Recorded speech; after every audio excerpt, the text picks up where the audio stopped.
ওয়ার্ডে দেওয়া হয়েছে। গুরুতর আহত অবস্থা, অর্থাৎ গুলিবিদ্ধ হয়ে গুরুতর আহত অবস্থায় কিন্তু খুলনা মেডিকেল কলেজ হাসপাতালে নিয়ে এসে ভর্তি করা হয়। সেখান থেকে এখন আমরা দেখতে পাচ্ছি তার ড্রেসিং করে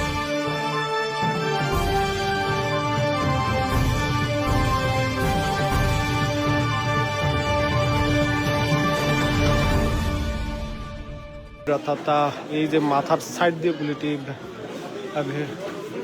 যায় এবং আমরা দেখতে পাচ্ছি ইতিমধ্যে কিন্তু তাকে বেড দেওয়া হয়েছে। দর্শক আমাদের লাইভটি কে কোথা থেকে দেখছেন মন্তব্যকে কিন্তু জানাতে পারেন। আমরা রয়েছি খুলনা মেডিকেল কলেজ হাসপাতালের যে 3তলা জরুরি বিভাগ রয়েছে, অর্থাৎ এই যে খুলনা যে এনসিপির নেতা গুলিবিদ্ধ হয়ে গুরুতর আহত অবস্থায় কিন্তু তাকে খুলনা মেডিকেল কলেজ হাসপাতালে নিয়ে আসা হয়েছে।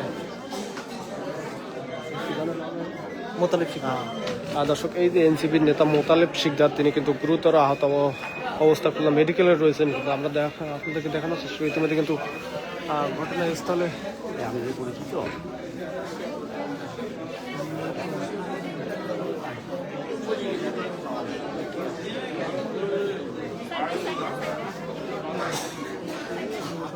আমরা তো বারবারই বলে আসছি নিরাপত্তা করা হয় এবং বলে আসছি যারা এখনো বাইরে আছে।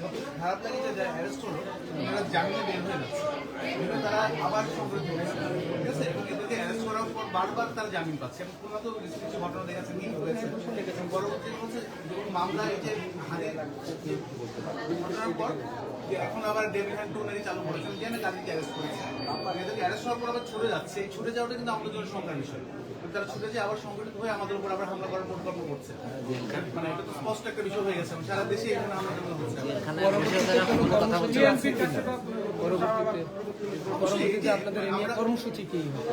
মিটিং চলছে আমাদের মিটিং চলছে পরে আমরা ক্যাম্পিংয়ে চাওয়া হচ্ছে যে আমাদের আসলে যারা আছে একটু নিরাপত্তা দেওয়ার ব্যবস্থা করতে হবে জায়গায়, যারা যাদের কেন্দ্র সমিতি যারা আছে এদেরকে অ্যারেস্ট করতে হবে এবং তাদেরকে জামিন না পায় সেই ব্যবস্থা করতে হবে। জামিন পেয়ে আবার অপারেট। আচ্ছা ভাই, লোকেশন কোথায় কোথায় বসে হামলা করছে এক্স্যাক্টলি আমি জানতে পারি না। এর সাথে কারা জড়িত থাকতে বলে মনে করেন? আগে কোনো হুমকির কোনো বিষয় ছিল না? কোনো ধরনের কোনো ঝামেলা ছিল না, ব্যক্তিগত কোনো ঝামেলা ছিল না, শুধু রাজনীতি। দর্শক আমরা শুনছিলাম এই যে এনসিপির নেতা মোতালেব শিকদার তার তিনি যে গুলিবিদ্ধ হয়েছিল খুলনা, সেখান থেকে কিন্তু আমরা সরাসরি আপনাদেরকে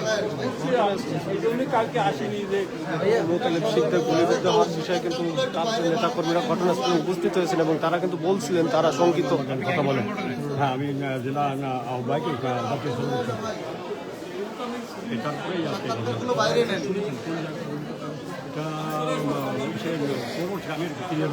একটা সাইড একটু ছেড়ে দেন, লোকের আটা দেওয়ার জন্য রাস্তা ছেড়ে দেন।